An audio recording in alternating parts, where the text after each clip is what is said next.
Olá, porque ser barato não é a coisa mais importante possível em um sistema estrutural. Você vai ver no Brasil, sempre surge um sistema novo, alguém fala é porque é mais barato, a vantagem é mais barato, é tanto precisa mais barato. Né? Eu até fiz um vídeo de como fazer uma obra barata, que não exige usar sistema ultra inovador e nem vai funcionar um sistema ultra inovador para gerar grande economia, mas a questão é, o objetivo não é só fazer mais barato. Reduzir custo, com certeza, é uma vantagem. Mas muito fã de sistema inovador foca exclusivamente nisso, a ponto de acreditar que para vender o sistema que eles gostam precisa ser mais barato. E quem falar que não é mais barato, odeia o sistema. Por exemplo, eu falo regularmente, o ICF é um sistema com várias vantagens, mas é mais caro. Daí a pessoa fala, Gilberto, você disse que é mais caro, é porque você odeia o ICF, você está com planos de, sei lá, jogar uma bomba numa fábrica de ICF? Não, eu estou falando que é um pouco mais caro, realmente é. Tá? Mas a questão é, isso acontece porque existe uma ideia que toda estrutura finalizada vai ser igual. Pouco importa o que está dentro da parede, desde que ela fique em pé. Isso é uma coisa cultural que não faz sentido, mas é o que as pessoas pensam. Desde que está lá a parede, pouco importa, tudo parede é igual. E não é. Tá? Na prática, várias outras coisas deveriam ser avaliadas para uma análise decente. E muitas vezes podem fazer até o cliente aceitar pagar mais em troca dessas vantagens. E para demonstrar mais claro isso, imagina um vendedor de carro de luxo falando: o carro aqui sabe, tem 750 cavalos, tem um computador de bordo moderno, ele é grande, 7 lugares, bagageiro grande, mas isso é bobagem. Ele gasta menos combustível que uma moto 125 cilindradas. Tá? E daí o cliente pesquisa, descobre que não, que obviamente um carro desse tamanho vai gastar muito mais que uma moto de combustível. Tá? E ou ele desiste de comprar de um vendedor que é desonesto ou ignorante, ou pior, ele não pesquisa, compra e se decepciona, porque apesar do carro ter um monte de vantagem, o foco foi só consumo. Ok? E o mesmo cliente, se isso é verdade, poderia comprar e ficar satisfeito. Ok? Tá? Então isso está acontecendo. É um carro de luxo, né? Mas eu quero o mais barato possível, tudo é mais barato. Tá? E isso que é um problema. Não estou falando que tem um sistema que é um sistema de luxo especial, porque todos vão ter alguns problemas, mas as questões principais que a gente tem que avaliar quando a gente vai pensar no sistema estrutural. Quando for um sistema estrutural, vai valer tanto para sistema portante, né, o sistema vertical. Né? No caso, se fosse concreto armado, seriam os pilares e as vigas e o fechamento de alvenaria, que por mais que seja feito depois e seja de vedação, porque se não for feito depois não vai ser de vedação, ele não é a estrutura, mas ele ainda assim é parte do sistema executivo, é ele que vai ter as propriedades da parede, ok? E aqui vai valer alvenaria, se for alvenaria estrutural, vai valer a parede CF, se for CF, vai valer os montantes mais as chapas, se for metálica leve, madeira leve, tudo mais, é o sistema de parede e também pode pensar no sistema de telhado. E sistema de laje, técnico, a gente pode pensar nisso também, tá? Mas vamos lá. Benefícios além do custo, tá? Conforto acústico. Tá? Esse é um benefício considerável. Tá? Uma casa silenciosa, mesmo com vizinhos barulhentos, né? Uma casa ou apartamento também, porque se a gente for pensar em uma obra ou apartamento, né? Se eu estou falando de um prédio, o conforto acústico entre os pavimentos é uma coisa importante, é uma questão que você muitas vezes reclamação. Por quê? Porque é feita a laje mais fina possível. Por quê? Porque é feita a laje mais barata possível. E o único foco é a mais barata. Mas o conforto acústico pode ser é uma vantagem gigante, ele melhora a qualidade de quem está ali dentro. Tá? Uma pessoa pode preferir uma obra menor com melhor conforto acústico. Ok? Tá? E sistemas diferentes têm grande variação nisso. E existe como melhorar todos os sistemas durante a construção. É sempre possível criar camadas de isolamento que vão reduzir os ruídos e aumentar o conforto acústico. E, similarmente ao conforto acústico, muitas vezes a mesma aplicação que melhora o conforto acústico vai melhorar o conforto térmico, apesar de ter variação, a gente também pode atingir um maior conforto térmico com diferentes sistemas. E isso pode ser atendido ou com massa termal, eu tenho um material muito volume, muito peso, que quando o sol bater vai demorar até ele esquentar só porque tem que esquentar muito material, ou eu posso ter um material que reflete o calor. Ok? Então eu posso ter um material que demora para absorver, posso ter um material que consegue refletir. Tá? E geralmente todos os materiais têm ambos, claro, mas cada um vai ter um nível diferente, uma qualidade atingida diferente. Ok? E isso vai gerar, primeira coisa, um maior conforto. Segundo, uma economia de energia, porque se o material reflete calor, ele também retém o frio que está ali dentro e vice-versa. Então, se eu estou num lugar quente, a maior parte do Brasil é mais questão, ar-condicionado sempre gelado, né? Tá? Mas, quando eu esfrio, eu esfrio um quarto, ou esfrio a casa inteira, dependendo do caso, e desligo o ar-condicionado, quanto tempo leva para voltar a uma temperatura ambiente? Ou voltar a aumentar a temperatura para não precisar ligar de novo, entendeu? Tá? Quanto mais ele refletir, mais tempo leva. E quanto mais massa tem, mais tempo leva também. Entendido? Então, o conforto térmico é uma questão a se pensar. Próximo, manutenção. Facilidade, e aqui vai ser tipo a facilidade ou dificuldade de instalar novas tubulações ou instalações em geral, né? Dificuldade de, por exemplo, se a casa está feita, mas eu quero instalar um sistema de gás, ok? Tá? Ou eu quero modificar o sistema elétrico. Qual é a dificuldade? Como que eu consigo fazer isso? Quanto que custa fazer isso? É uma questão de pensar no futuro. Tá? E o tempo que leva a fazer isso, se a obra for modificada, por exemplo. Tá? Assim como manutenção em geral, que deve ser fazer um furo na parede. Eu posso fazer um furo na parede tranquilamente, eu vou ter capacidade importante nesse furo para pendurar alguma coisa, por exemplo. Com que frequência eu tenho que fazer pintura ou revestimentos em geral, né? Eu tenho que limpar calhas regularmente, tá? Porque mal bem é um custo de manutenção, tá? Eu comparei dois telhados, um telhado com calha, um telhado sem calha, eu vi que com calha eu consigo economizar o beiral. Mas você contou o custo adicional que você vai ter que limpar essa calha regularmente, tá? E assim como manutenções necessárias. E aqui também entra a durabilidade do sistema, né? Porque no final da vida útil vai ter que ser substituído alguns elementos, tá? E que pode ser tanto a obra inteira, mas pode ser, por exemplo, o sistema de telhado, tá? Eu faço um telhado de fibrocimento, ele não vai ter a mesma durabilidade que, por exemplo, um telhado colonial, ele tem uma durabilidade menor, ok? Eu faço um telhado metálico muito próximo da costa, eu tenho uma durabilidade menor, e eu vou ter que substituir todas as telhas, que é uma substituição do sistema, ok? Próximo, aparência. Quando a gente vai pensar em parede revestida, é só o revestimento. Mas algum tipo de sistema, assim, tipos de paredes, né? Assim como cobertura e laje da parede pode ser uma vantagem. Por exemplo, uma parede de tijolo ecológico, uma parede de tijolo à vista, né? Muitas vezes traz uma beleza maior para o ambiente e pode ser contabilizado isso, deve ser contabilizado isso, na verdade.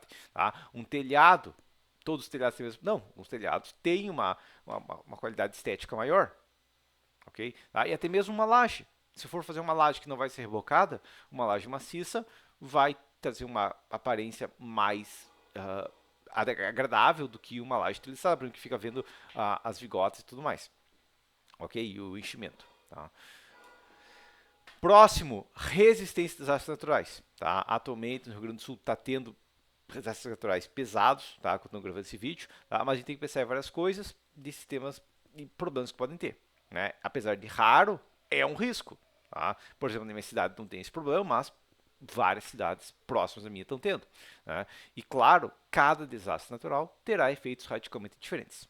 Tá? Mas alguns sistemas são mais eficientes em cada tipo. Tá? E aí a gente vai pegar os desastres naturais, basicamente vai ser os 4 elementos clássicos: água, fogo, terra e ar, para você imaginar isso aqui. Tá? Então a gente pode ter alagamento ou enchente, né, que vai gerar como eu estou entrando em contato com água da obra, eu tenho risco de apodrecimento ou corrosão, a depender do material, né? E no caso de um rompimento de barragem, que é uma coisa que aconteceu no Rio Grande do Sul agora, né? Ou poderia acontecer, não é comum no Brasil, mas tsunamis, né? Tem um impacto inicial, porque quando uma barragem rompe, tem todo aquele volume de água que está indo rapidamente, tá? Então vai inclusive gerar um impacto contra a obra. Tá? Próximo, desmoronamento ou deslizamento de terra. Tá? Vou deixar claro o deslizamento de terra aqui, tá? Mas aí vai ser a questão primeiro de impactos, né? Então, se uma pedra soltar e acertar a casa, né? Um pedaço de pedra acertar uma parede da casa, pode gerar um rompimento, pode ser uma questão, né? Pode acontecer ter um volume maior de solo acertar a casa, ou eu posso também ter um deslizamento da terra embaixo. E aqui a primeira questão, resistência e impacto do sistema e resistência após perda de um elemento ou perda de solo abaixo. Então, por exemplo, se vem uma pedra rolando e acerta um pilar da obra, ela vai ficar de pé ou ela vai desmoronar inteira porque perdeu um pilar? Ok? Acerta uma parede estrutural da obra, ela vai ficar inteira ou vai desmoronar inteira porque perdeu aquela parede, ok? E ao contrário, você vai pensar, não, nem todo sistema, quando perder um elemento importante, vai cair, ok? Tá? Um pedaço do elemento importante vai cair, tá? Próximo, questão do solo abaixo, né? Então, por exemplo, se não acertou um pilar, mas teve um deslizamento de solo, né? E uma das fundações de um dos pilares, por exemplo, ficou exposta. Adivinha só? Aquele pilar é a mesma coisa que tivesse arrebentado, porque não tem como exportar nada, ok? Próximo, a gente tem a questão do terremoto, né? Que é resistência à inversão de cargas, né? Porque o terremoto, o prédio vai pular e vai inverter, então peças que estavam comprimidas podem estar tracionadas, vigas vão ter flexão invertida e tudo mais, e quanto maior a ductilidade, melhor. Tá? Mas a questão é, terremotos também não é uma questão crítica no Brasil. Geralmente o vento normal que uma obra vai suportar dentro da norma já é maior que qualquer terremoto que teria risco de acontecer, e geralmente os terremotos são incrivelmente leves no Brasil, tanto que a gente nem precisa considerar um dimensionamento, porque só de considerar o vento a gente já tem uma resistência ao terremoto, os terremotos que acontecem. Ok? Próximo, incêndios, tá? Que é resistência a altas temperaturas e capacidade de recuperação pós-incêndio, ok? Porque mesmo que uma estrutura resista bem a incêndio, ela pode danificar durante esse incêndio. Então, uma casa pegou fogo, foi apagado o fogo durou 3 horas, tá? Talvez ela ficou de pé durante esse tempo, mas ela pode ter uma perda considerável de resistência, pode ter perdurabilidade e não é mais segura, ok? Daí tem questão de reparar isso, ou demolir de uma vez. Próxima questão do vento, né? Ok, vento normal, a gente menciona conforme a norma. Sim, mas o que acontece com essa obra se tiver um vento muito mais forte? Tá? Porque alguns sistemas, eles se dimensionam para 40 metros por segundo, mas se acontecer 60 metros por segundo, que 40 metros por segundo dá 140 km por hora, se acontecer 200 km por hora, eles ainda vão atender tranquilamente. Outros sistemas não. Tá? Por quê? Porque eles têm uma capacidade natural de estabilidade, por exemplo. Tá? E granizo, integridade pós-impactos, né? E perda de elementos. Então, granizo também gera impactos, claro, mais no telhado, mas é uma questão a considerar, né? Então, por exemplo, um telhado de fibrocimento, né, um ternite comum, ele só de cair granizo muitas vezes já quebra telhas, já perde telhas, né? Então, isso tem que ser considerado também, tá? Então, vamos pensar nos sistemas que a gente tem, tá? Por exemplo, pensar quais sistemas teriam problemas consideráveis nisso. Se for pensar alagamento e enchente, tá? Qualquer sistema, madeira leve, metálica leve, é problemático isso aqui. Por quê? Porque madeira apodrece, aço corrói. Tá? Mas, se você está em outros sistemas, não vai ter isso. Qualquer sistema onde tem aço exposto ou com pequeno cobrimento, também vai ter risco de possível corrosão com alagamento, apesar de ser um problema menor. Ok? E questão de resistência ao impacto, né? Sistemas para suportar impacto tem que ser sistemas que suportam flexão, né? PS que suportam flexão. Então, por exemplo, uma parede de alvenaria não armada, ela não é muito eficiente nisso, porque ela vai suportar bem só compressão. Mesmo a alvenaria de vedação vai ter uma resistência só na compressão, ou muito baixa nos outros efeitos. Ok? Então, quando a gente fala de apodrecimento, sistemas leves vão ter um problema aqui. E quando a gente fala impacto, claro, sistemas leves também vão ter um problema aqui, porque acertar longe do montante vai, do montante ele vai arrebentar, né? Aquela chapa de fechamento, né? Ou qualquer sistema de parede sem armação também vai ter esse problema, ok? Quando a gente vai pensar em desmoronamento de terra, novamente resistência e impacto. Então aqui vai ser a mesma questão de impacto.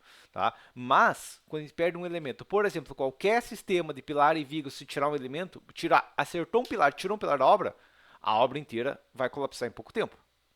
Ok? Tá? Qualquer obra de pilar e viga, que realmente é pilar e viga. Tá? Não é, mas eu projeto concreto armado e executo a venda amarrada. Então, além de você estar fazendo errado, além de você estar entregando menos qualidade e gastando mais para o cliente, a obra não vai se comportar como se fosse uma obra de pilar e viga. Né? Então, a questão é, quando tu fala de uma obra de pilar e viga, acertou um pilar, a obra cai. Ok? Ou pelo menos uma parte da obra cai. Né? Se for uma casa, terra larga, né? Se acertar um pilar no quarto, quem sabe o quarto cai ali, mas uma cozinha que está longe e tudo mais vai ficar em pé lá ainda. Né? Mas, de qualquer maneira, perde estabilidade. Quando a gente fala de uma obra de parede estrutural, por exemplo, não. Né? Por quê? Porque além muitas vezes tipo alvenaria a gente trabalha com coeficiente de segurança maior, mas se eu perder, se uma pedra veio rolando, acertou e fez um buraco só de 1 metro de diâmetro, o buraco na parede, a carga que estava descendo para aquele metro vai descer para 1 metro do lado, porque a parede tem rigidez, tem estabilidade, ok? Terremotos vai ser resistência à inversão de cargas, e nisso novamente sistema de pilar O pilar não tem problemas. Vigas de concreto armado otimizadas são horríveis nisso. Né? A gente faz aquela otimização de usar armadura, porta e estribos numa viga porque não tem risco de terremotos no Brasil. Porque se tivesse, seria um absurdo. Ok? Ah, mas se eu colocar aço positivo e negativo igual, aí você está queimando o dinheiro do cliente até não poder mais. Tá? Mas você não se importa. Nenhuma economia mesmo faça isso. Porque quanto mais aço tiver, tem maior ductilidade. Tá? Mas, para resistência e versão de cargas, eu quero um sistema que ele suporte tanto compressão quanto tração, e ductilidade eu quero que ele, se chegar no limite de tensão, que ele deforme aos poucos antes de arrebentar de uma vez. Ok? E novamente, sistemas que só suportam compressão bem, por exemplo, alvenaria não armada, não são muito bons nisso. Tá? E sistemas vigas com armadura otimizada também não vão ser bons nisso, porque se ocorrer inversão de esforços, vai ter tração de tem só concreto, tem muito pouco aço, e aí ali vai arrebentar, vai estar fora do domínio 2, fora do estágio 2, no caso. Tá? Incêndios.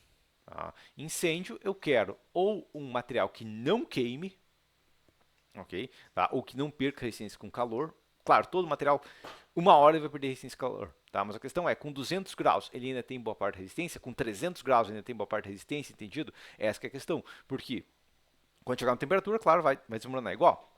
Tá? Isso é a primeira questão. E eu quero um material que não propague o calor. Né? Eu não quero um material para incêndio que seja um condutor térmico. Tá? O aço é um condutor térmico. Tá? Por quê? Porque tendo um condutor térmico, o calor que estava numa parte da obra vai para a obra inteira. Ok? E, além disso, eu quero um material com uma boa espessura. Por quê? Por quanto maior a espessura, maior o tempo que leva para esquentar o centro dele. Tá?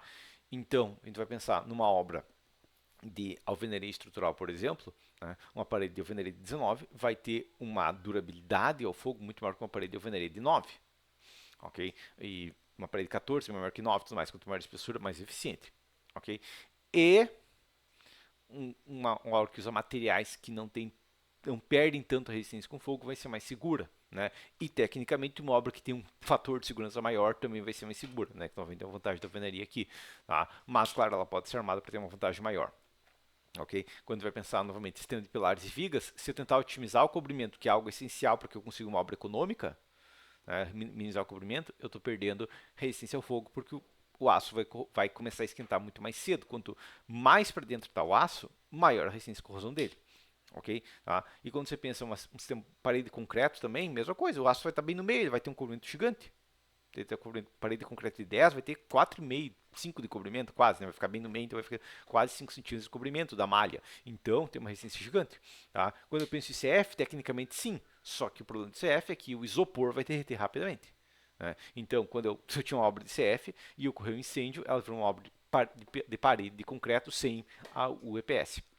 Ok?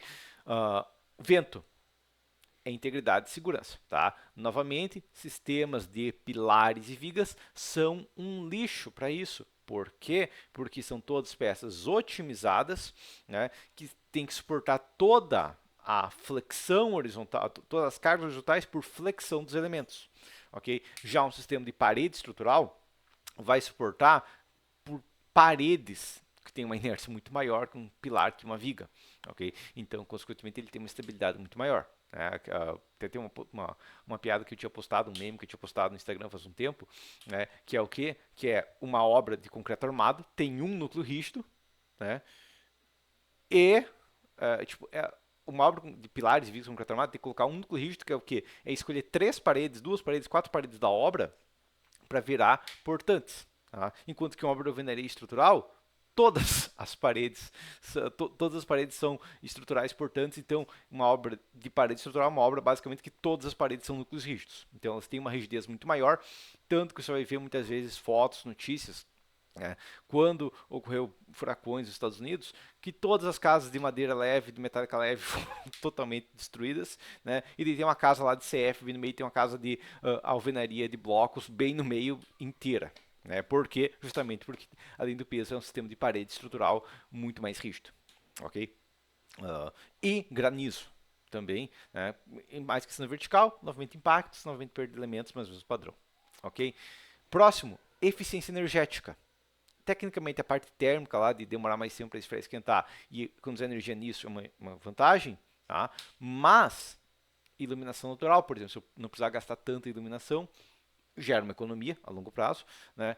E também permite instalar, a possibilidade de permitir instalar equipamentos novos conforme são desenvolvidos, ou que já aqui vou colocar um parênteses aqui, ó, ou que já foram, né? Mas não existem, não fazem parte da obra, tá? Isso aqui seria o quê? Por exemplo, um cliente quer fazer uma obra, ou tem uma obra, uma casa há 5 anos, e agora quer colocar placa solar. O telhado está caindo para o norte, ou para o Equador, tecnicamente, mas o Brasil vai ser praticamente tudo caindo para o norte, né? E ele está com uma inclinação onde ele fica perpendicular ao solo, ao sol, não ao solo, ao sol, tá? Porque se imagina que uma pessoa quer fazer um telhado, quer fazer instalar placa solar no telhado, mas ela mora sul do Trópico de Capricórnio e o telhado fica caindo para o sul. Aquela placa solar não vai ter eficiência nenhuma praticamente, tá? Porque o sol, a casa está aqui, né? O sol vai estar aqui e a placa vai estar para cá. Então o sol não vai quase bater na casa, entendido? Então que até o caimento do telhado pode ou não ter uma qualidade maior, uma eficiência energética maior ou menor, ok? Próximo, velocidade de construção, né? Apesar da diferença ser pequena, quando a gente vai contabilizar fundações e acabamentos, né?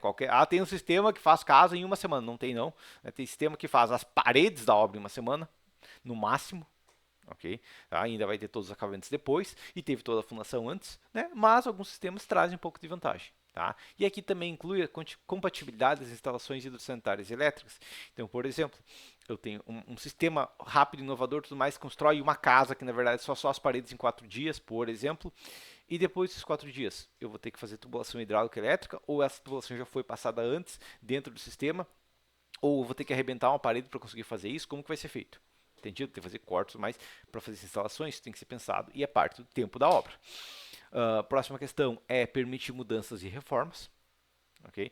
Quão difícil é abrir paredes ou até remover paredes, né? E aqui é tanto na questão da mão de obra quanto necessidade e custo de reforço estrutural. Lembrando que qualquer obra, toda obra, você pode remover parede, desde que você reforce ela antes. Okay? Desde que você faça um projeto estrutural, reforce ela, sem possível demolir a parede. Mas a questão é quanto que vai custar para isso, qual que vai ser a complexidade desse reforço. Okay? Próximo, ambiental. Né, consumo de recursos naturais, emissões, toxicidade da construção, manutenção e demolição da obra. Okay? Próximo, tem a questão financeira, não do custo em si, porque apesar do custo ser uma questão crítica financeiro, mas possibilidade de financiamento da obra e os custos desse financiamento. Porque, por exemplo, quando eu vou falar de um financiamento de uma casa, a Caixa tem sistemas que ela aceita financiar e tem sistemas que ela não aceita financiar. Tem outros métodos de financiamento? Sim, com juro maior. Tá? Então você vai pagar um juros maior em troca de, no caso, poder financiar no sistema que você quer, você vai ter que pagar muito mais por isso. Né? Quando a gente fala de juro composto, qualquer coisa a mais é muito a mais. Possibilidade construtiva também tem que ser analisado. Né? Se o sistema é adequado para as condições da obra em si, né? Isso pode ser uma dificuldade dependendo de uma obra remota. Né? E a experiência da mão de obra. Tá?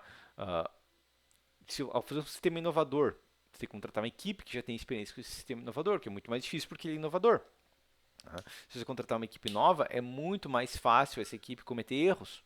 E os erros podem tanto reduzir a qualidade quanto aumentar o custo da obra. Né? E aqui também inclui não só o pessoal que constrói, mas a gente tem que pensar em equipe de projetos, inclusive arquitetônico. Por exemplo, o que me aparece de pessoa querendo fazer um projeto arquitetônico, chega para mim e fala, eu quero fazer alvenaria estrutural, me indicaram porque você faz projetos de alvenaria estrutural. Realmente eu faço, meu escritório faz, mas chega um arquitetônico e eu pergunto, mas cadê a modulação das paredes? Eu contratei um arquiteto aqui que desenha as paredes com 2 linhas. De que adianta?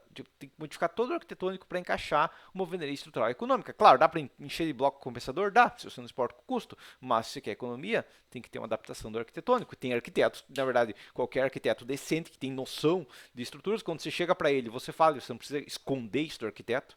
Né? Eu quero fazer alvenaria estrutural. Daí perguntar, mas por que você escondeu isso do arquiteto? Eu pensei que não precisava falar. Né? Ou eu falei, mas ele também não sabe o que era. Tá? Então, se contratar um arquiteto que entenda o que é alvenaria estrutural, se for fazer alvenaria estrutural, que entenda o que é ICF, se for fazer ICF, que entenda o que é e como que funciona e como se faz projetos de metálica leve, se for metálica leve, Mesma questão vai valer aqui. Informar para ele isso, ele pode fazer um arquitetônico que encaixa com esse sistema. E daí sim gerar economia. Ou gerar qualquer outra vantagem que o sistema traz. Ok?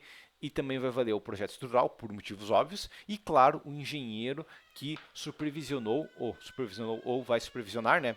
O supervisor, o engenheiro supervisor da obra, da execução. Supervisor da execução da obra. Tudo isso é parte da questão da mão de obra das pessoas que estão trabalhando nessa obra, beleza?